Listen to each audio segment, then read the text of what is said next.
Now we are discussing the applications of amplifiers.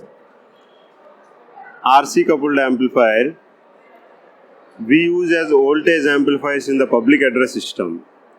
In the public address system, first we amplify the electrical equivalent of the voice, that is voltage amplification, and then we send that signal for the large signal amplifier, which is a power amplifier. That large signal amplified output or power amplified output we receive in the loudspeakers. So the best example of the usage of the RC coupled amplifier application in the public address system as voltage amplifier. Transformer coupled amplifier is used for the impedance matching.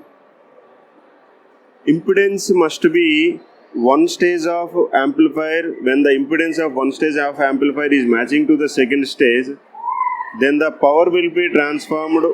The power will be transferred properly. I hope that you studied in the power transfer theorems.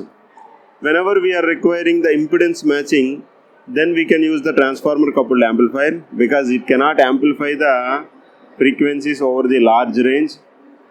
And for the selective tuning amplification, we can also use the transformer coupled amplifier.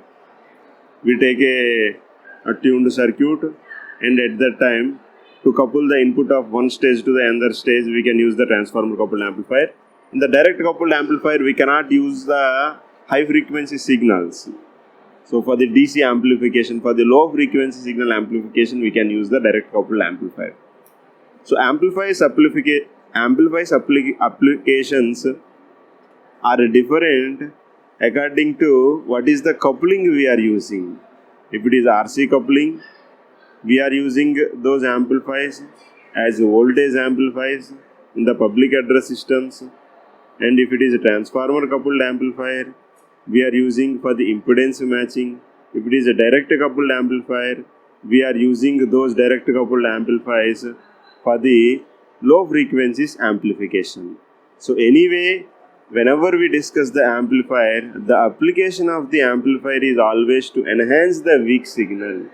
We are taking a very weak signal in the range of microvolts and we are enhancing the signal to either to millivolts or volts.